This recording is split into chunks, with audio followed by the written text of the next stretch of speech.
और बुलेटिन में अब बात 10 बड़ी खबरों की। अगले 2 घंटे तक लगातार सिलसिलेवार तरीके से हम आपको बताएंगे हर बड़ी खबर। सबसे पहले बात होगी कांग्रेस की भारत जोड़ो यात्रा की। मेगा प्लानिंग के लिए जयपुर आ रहे हैं केसी वेणुगोपाल। इसके साथ ही हेरिटेज पार्षदों की सीएमआर में धरने की चेतावनी की। वहीं 5 दिनों से प्रदर्शन कर रहे डॉक्टर काम पर लौट आए हैं तो ऊन मार्केट में अग्निकांड की भयानक तस्वीरें भी दिखाएंगे। कैमरे में बदमाशों की करतूत भी देखिएगा और हाईवे पर भीषण जाम की तस्वीरें भी डरा देंगी। भरतपुर कत्लेआम का मुखिया गिरफ्तार तो तस्करों पर प्रशासन का शिकंजा भी कसता जा रहा है। वहीं कोचिंग नगरी के 2 छात्र लापता हैं। आखिर में बात होगी प्रदेश में सर्दी के सितम की। बने रहिए हमारे साथ। और ये बड़ी खबर जयपुर से। कांग्रेस संगठन महासचिव केसी वेणुगोपाल जयपुर पहुंच रहे हैं। कांग्रेस वॉर रूम में केसी वेणुगोपाल बैठक करेंगे। दोपहर 3:30 बजे भारत जोड़ो यात्रा की तैयारियों को लेकर चर्चा की जाएगी। पीसीसी में भारत जोड़ो यात्रा की तैयारियों का जायजा लेंगे। सभी कमेटियों के साथ केसी वेणुगोपाल की बैठक होगी। एआईसीसी में संगठन महासचिव हैं केसी वेणुगोपाल। और इसी खबर पर ज्यादा जानकारी के लिए हमारे साथ जुड़ गए हमारे संवाददाता सौरभ गस्ती। सौरभ, केसी वेणुगोपाल 11:30 के लगभग जयपुर एयरपोर्ट पहुंचेंगे और उसके बाद में सीधी उनकी बैठक है भारत जोड़ो यात्रा को लेकर। अब सवाल यह है कि भारत जोड़ो यात्रा का रूट सौरभ पहले से तय हो चुका है, लेकिन क्या अंदरूनी विवाद सामने ना आए भारत जोड़ो यात्रा को लेकर, इसको लेकर भी चर्चा की जाएगी?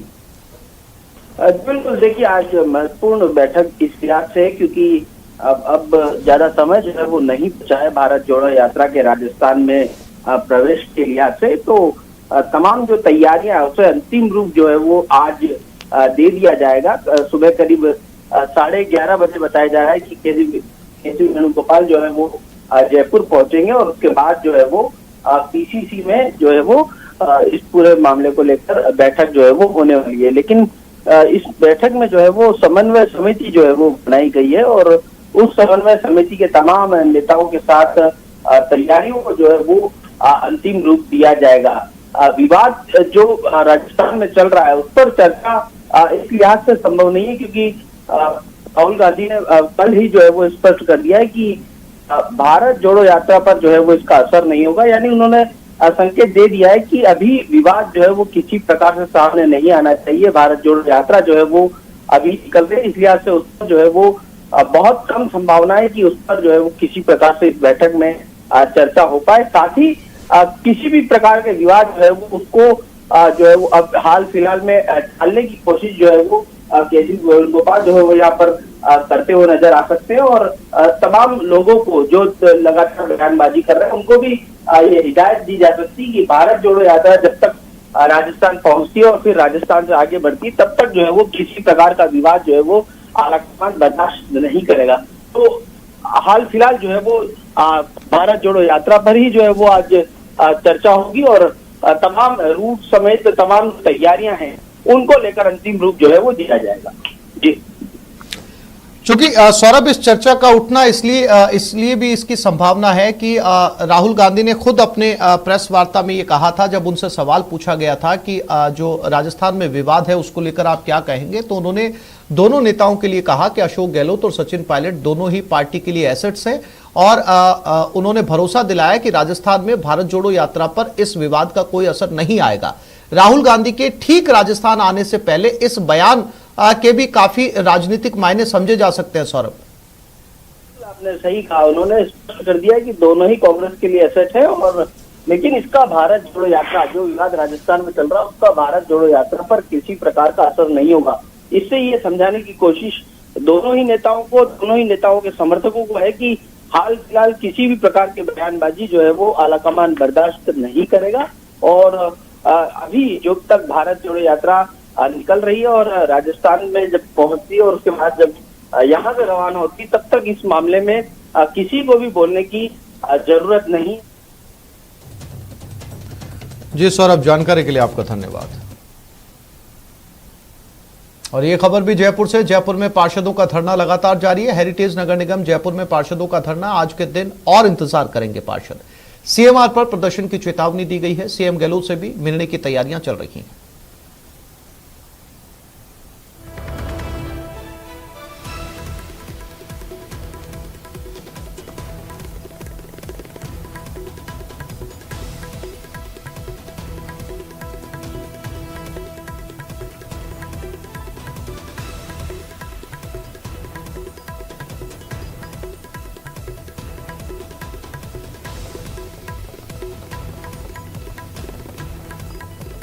तो पार्षदों का धरना और इस बार उनकी सीएमआर पर धरने की चेतावनी।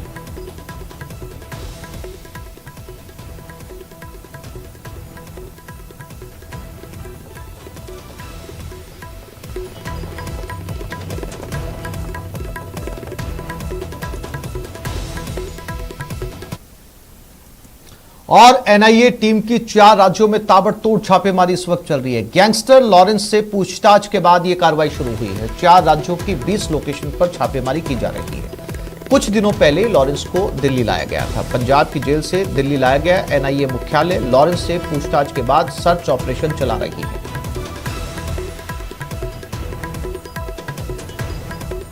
तो एनआईए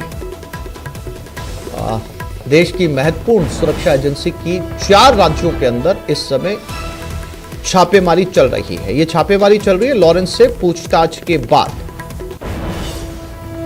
नेशनल इन्वेस्टिगेशन एजेंसी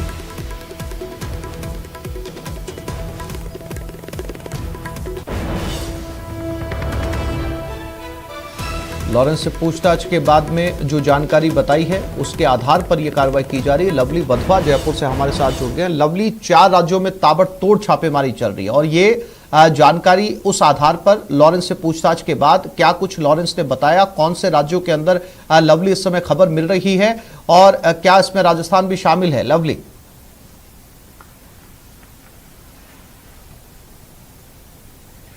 आज देखिए बिल्कुल राजस्थान बहुत बड़ी तादाद में शामिल है। राजस्थान के जोधपुर, झुंझुनू, जयपुर, हनुमानगढ़ और गंगानगर के जो पंजाब से सटे हुए इलाके, वहां पर लॉरेंस बिश्नोई से जुड़े ठिकानों पर इस वक्त एनआईए की रेड लगातार चल रही है। पिछले 12 घंटों से लगातार जो ये कार्रवाई जो है स्थानीय पुलिस के सहयोग से की जा रही है। आपको बता दें पंजाब के अंदर जो फरीदकोट और आसपास के इलाकों के अंदर जब रेड हुई तो कई ऐसे तथ्य मिले जो सीधे तौर पर राजस्थान का कनेक्शन बता रहे थे, जिसके आधार पर राजस्थान के अंदर भी जो है रेड जो है एनआईए की टीम लगातार कर रही है। सर्च का जो काम है वो एनआईए की टीम लगातार कर रही है। जयपुर के अंदर ही हाल ही के 2 दिनों के अंदर ही 2 बड़ी घटनाएं हुई है।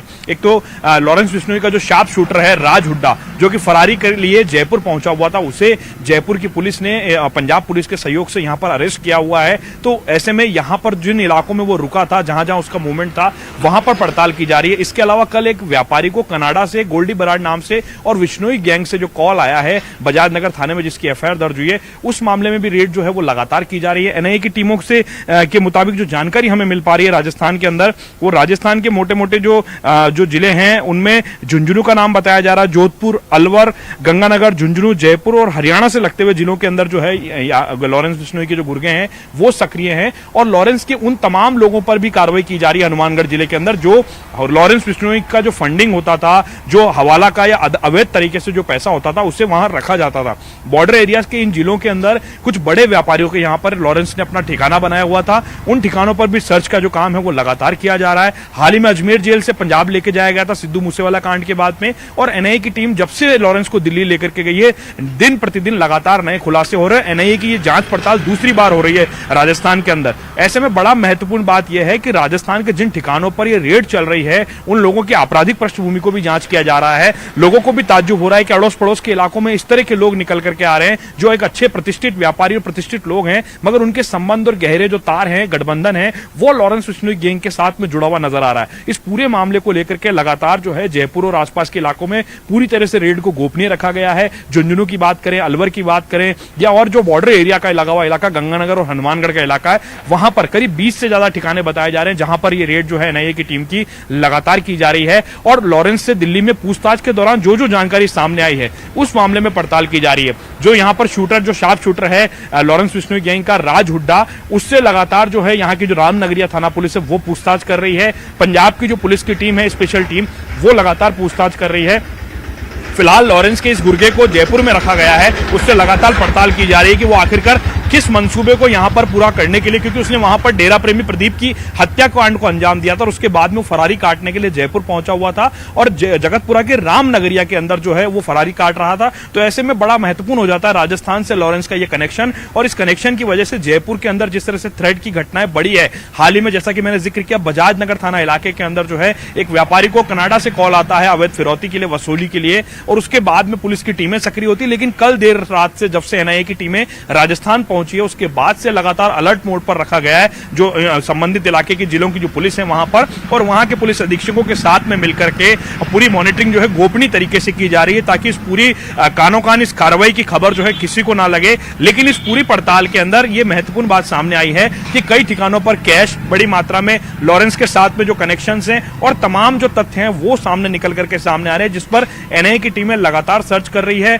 और सर्च के अलावा गंगानगर और हनुमानगढ़ ऐसे जिले बताए जा रहे हैं जहां पर लॉरेंस का एक गठबंधन जो है सामूहिक रूप से एक बार फिर से सामने आया है। उन पंजाब से सटे हुए, हरियाणा से सटे हुए उन इलाकों के अंदर लॉरेंस के जो गुर्गे हैं उन्होंने अपना नेटवर्क जमा रखा है। उस नेटवर्क को तोड़ने के लिए जो एनआईए की टीम है वो लगातार इस कार्रवाई को अंजाम दे रही है। मैं फिर से फिलहाल जो आपके पास में शंकर आनंद दिल्ली से हमारे साथ जुड़ गए। शंकर, बहुत महत्वपूर्ण जानकारी है।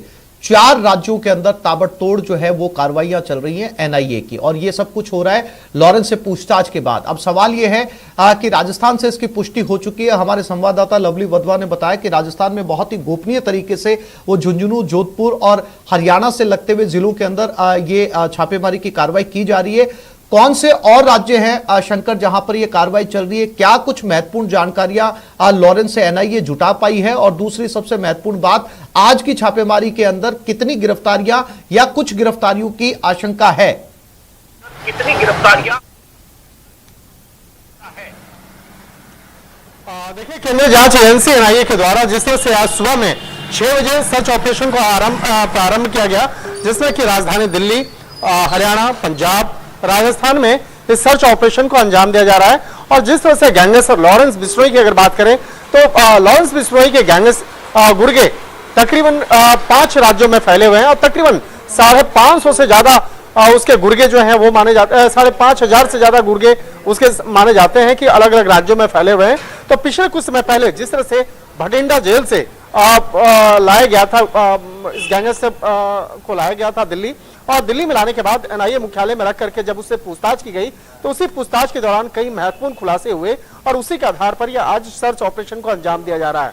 और जिस तरह से लॉरेंस बिश्नोई की अगर बात करें तो लॉरेंस बिश्नोई से यह भी जानने की कोशिश की जाएगी कि पिछले कुछ समय के दौरान यह देखने को मिला है कि कई ऐसे जो गैंगस्टर हैं और गैंगस्टर अपने पैसे को जो अवैध तौर पर जो उगाही करते हैं उस पैसे को म्यूजिक इंडस्ट्री में निवेश कर रहे हैं। तो वो कौन कौन से म्यूजिक डायरेक्टर हैं या कौन कौन से म्यूजिक से जुड़े हुए गायक हैं उसके बारे में भी जानकारी ली जाएगी।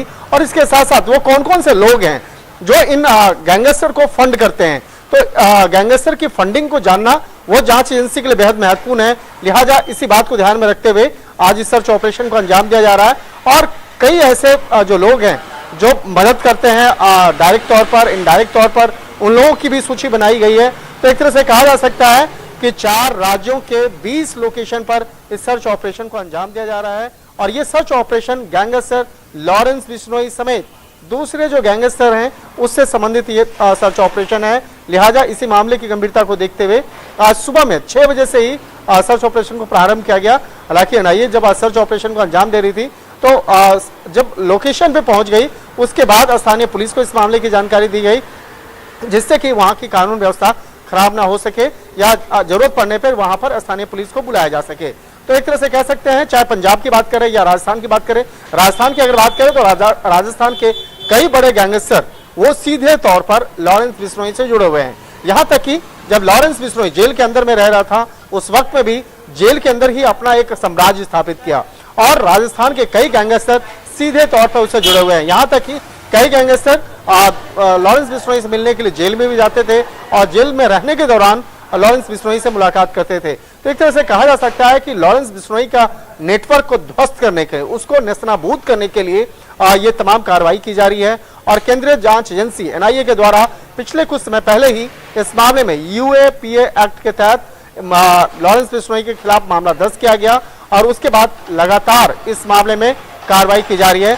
तो एक तरह से कहा जा सकता है कि आने वाले वक्त में इस मामले में कुछ और बड़ी कार्रवाई देखने को मिल सकता है और जल्द ही कुछ और भी गैंगस्टर के खिलाफ कार्रवाई को अंजाम दिया जा सकता है। जी शंकर और लवली नकर आपसे अपडेट लेते रहेंगे, फिलहाल लेते रहेंगे, दोनों सुनाते रहेंगे, दोनों सुनाते रहेंगे, दोनों सुनाते रहेंगे, दोनों सुनाते रहेंगे, दोनों सुनाते रहेंगे, दोनों सुनाते रहेंगे, दोनों सुनाते रहेंगे, दोनों सुनाते रहेंगे। और ये बड़ी खबर जयपुर से। जयपुर में पार्षदों का धरना।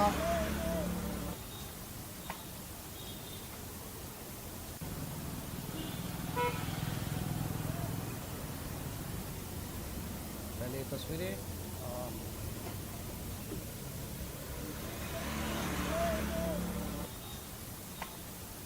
और ये खबर जयपुर से। ये खबर पार्षदों का धरना लगातार जारी है। हेरिटेज नगर निगम जयपुर में पार्षदों का धरना चल रहा है और सीएमआर पर प्रदर्शन की चेतावनी।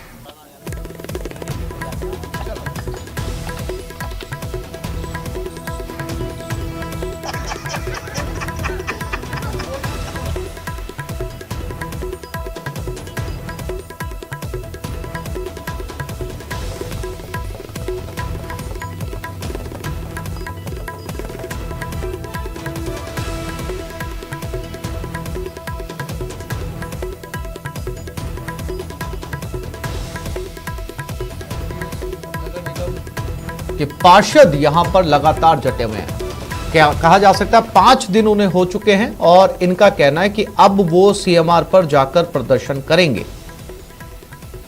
आज के दिन पार्षदों ने कहा है कि आज और वो इंतजार करेंगे, इसके बाद उन्होंने सीएमआर पर प्रदर्शन की चेतावनी दी है।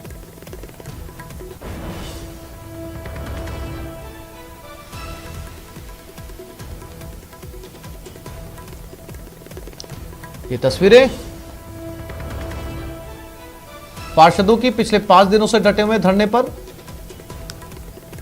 अब सीएम इन्हें मिलने का समय देते हैं या नहीं, इस पर लगातार नजरें बनी हुई है। पिछले 5 दिनों से ये यहीं पर डटे हुए हैं और इनका कहना है कि आज के दिन भर और इंतजार करेंगे। अगर किसी तरीके का रिस्पांस नहीं मिलता है तो फिर जाकर ये सीएमआर पर प्रदर्शन करेंगे।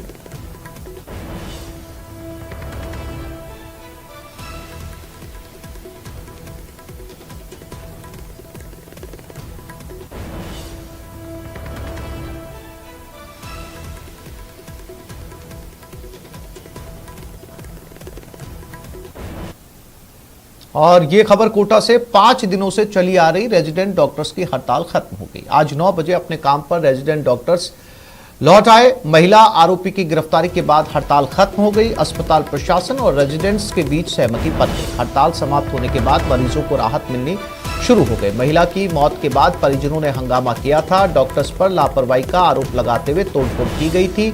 मामले में महिला सहित 3 आरोपी गिरफ्तार हो चुके हैं।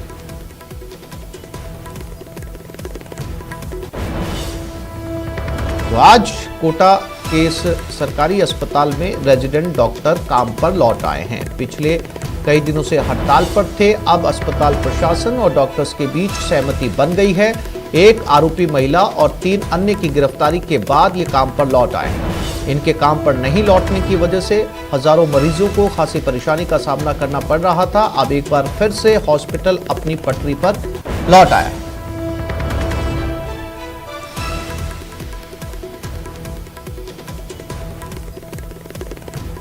और आज जयपुर में सरकार के साथ गुर्जरों की फिर से वार्ता होगी। दोपहर 1 बजे वार्ता का समय रखा गया है। कल गुर्जरों की सरकार से वार्ता विफल रही थी। कल गुर्जरों ने सरकार को अपनी मांगे बताई थी। आज अफसरों से बातचीत करके फैसला लिए जाने की उम्मीद है।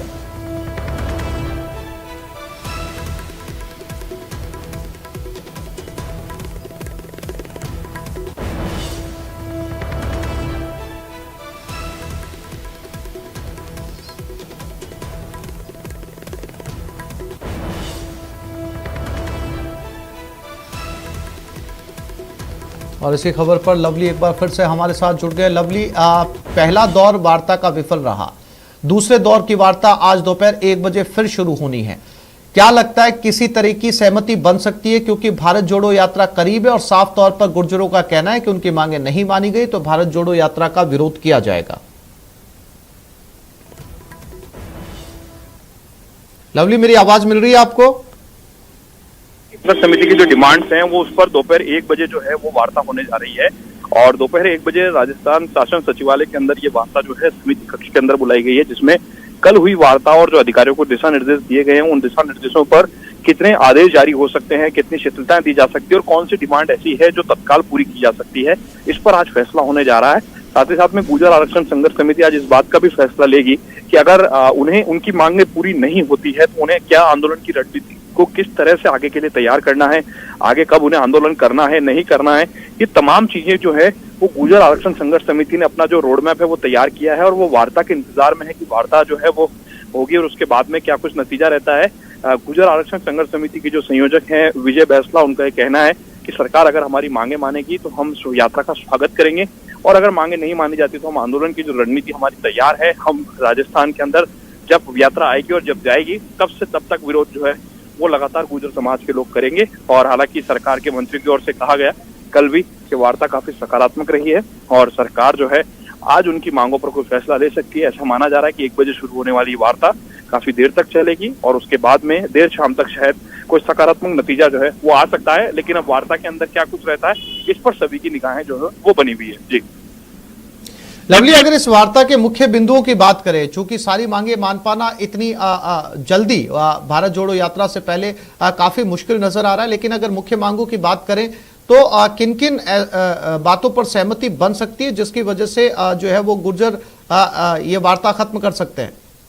और देखिए जो प्रमुख मांगे हैं जिन पर सहमति बनने के आसार बताए जा रहे हैं वो रीट भर्ती के अंदर से जो करीब 250 के आसपास जो अभ्यर्थी थे वो बाहर हो गए थे किसी कारण से, सर्टिफिकेट की वजह से, तो उन्हें वापस उसके अंदर शामिल करने, इसके अलावा कंप्यूटर अनुदेशक भर्ती वाली कुछ मांगे हैं उनमें कुछ शिथिलता देने की मांग है और ऐसी ही कुछ अलग अलग तरह की छोटी छोटी मांगे जिन मांगों पर एक औपचारिक आदेश अगर जारी होते हैं तो बैकलॉग में जो आरक्षण मिला हुआ है वो आरक्षण उन्हें सही तरीके से मिल सकता है और उसका लाभ जो है वो गुर्जर आरक्षण संघर्ष समिति को भी मिल सकता है।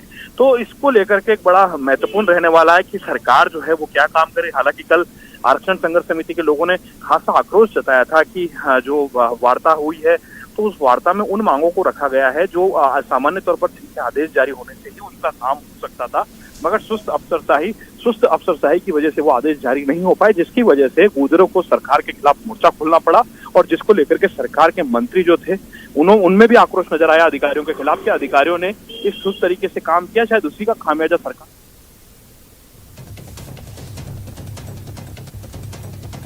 जी लवली, नजर बनाए रखिएगा, अपडेट आपसे लेते रहेंगे। फिलहाल तमाम जानकारी के लिए आपका धन्यवाद। राजस्थान में सरकारी स्कूलों के बच्चों को सौगात मिलेगी, फ्री यूनिफॉर्म और दूध वितरण योजना की सौगात मिलेगी। आज से पूरे राज्य में दूध और यूनिफॉर्म का वितरण होगा। सरकारी स्कूलों के 70 लाख से ज्यादा स्टूडेंट्स को लाभ मिलेगा। आज सीएम गहलोत जयपुर से करेंगे योजना की शुरुआत। वीसी के जरिए कार्यक्रम में सीएम गहलोत जुड़ेंगे। वीसी के जरिए कार्यक्रम में शिक्षा मंत्री बीडी कल्ला भी जुड़ेंगे। प्रदेश के 33 जिलों में ब्लॉक ग्राम पंचायत स्तर पर यह आयोजन होगा।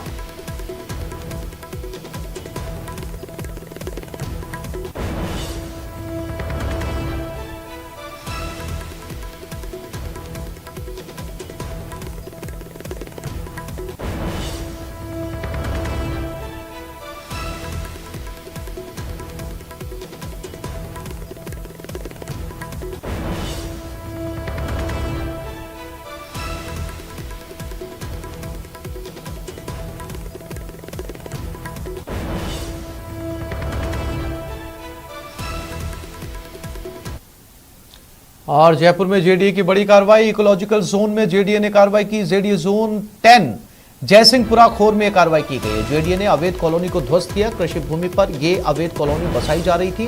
रूपनगर नाम से ये कॉलोनी बसाई जा रही थी।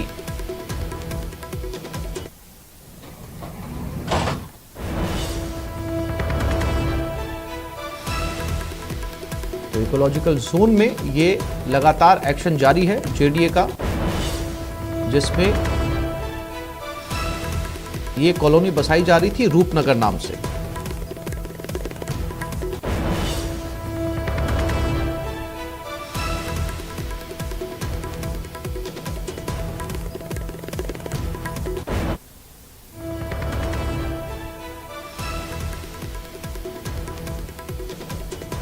जयपुर में जेडीए की लगातार अवैध निर्माण के खिलाफ कार्रवाई। रोशन शर्मा हमारे साथ जुड़ गए हैं।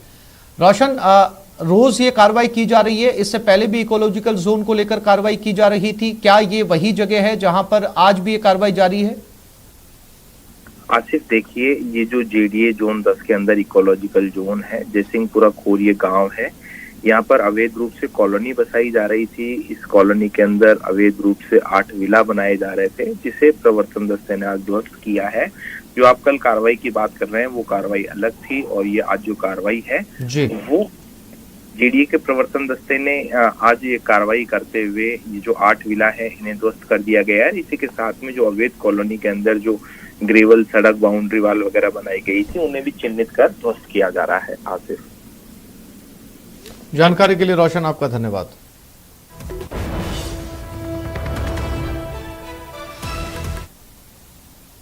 और ये खबर कोटा से, कार और मेटाडोर में जोरदार टक्कर हुई। हादसे में 2 लोगों की मौत हो गई, 3 घायल हुए। घायलों को अस्पताल में भर्ती करवाया गया। मामले की जांच में फिलहाल पुलिस जुट गई।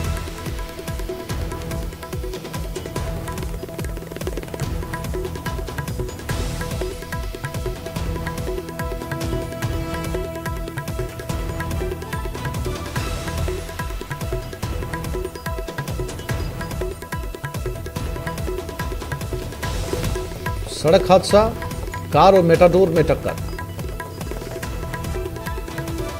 कोटा से ओम प्रकाश हमारे साथ जुड़ गए हैं। ओम प्रकाश, इस हादसे को लेकर क्या अपडेट? देखिए, ये देर रात देवली मांझी थाना इलाके की खंड गांव की राड़ी के जंगल के एरिया में ये जो एक मेटाडोर रोड पे खड़ी बताई जा रही थी, वहां एक जो है कार, स्विफ्ट डिजायर कार तेज रफ्तार से जाती हुई उनसे उनकी टक्कर हो गई, और स्विफ्ट डिजायर में कार में 5 लोग जो सवार थे उनमें से दर्दनाक इस हादसे में कार चकनाचूर हो गई और 2 लोगों की दर्दनाक मौत हो गई। हालांकि 3 लोग अभी भी गंभीर घायल हैं और तीनों को एमबीएस अस्पताल में भर्ती करवाया गया है। मृतक धाकड़खेड़ी और महावीर नगर के संजीव कुमार और सुरेश गुर्जर बताए जा रहे हैं, और सभी मृतक और जो घायल हैं वो डीजल इंजन सेल्स सर्विस में काम करते हैं, और एक ही साथ जो है 12 से शादी समारोह से लौटते वक्त ये देर रात को दर्दनाक हादसा पेश आया है। फिलहाल घायलों का एमपीएस अस्पताल में इलाज जारी है। देवली मांझी थाना के पुलिस अधिकारी मौके पर मौजूद है और सबों को एमबीएस अस्पताल की जो है मोर्चरी में रखवा दिया गया है। पोस्टमार्टम की प्रक्रिया परिजनों के पहुंचने के बाद थोड़ी देर बाद में शुरू यहाँ की जा रही है। ये कहा जा सकता है कि जो है पूरा गम का माहौल है। पूरी मोर्चरी के बाद लोगों की भीड़ जुटनी शुरू होगी। और जी ओम प्रकाश, जानकारी के लिए आपका धन्यवाद। फिलहाल यहां रुक रहे हैं एक छोटे से ब्रेक के लिए, जल्द लौटते हैं।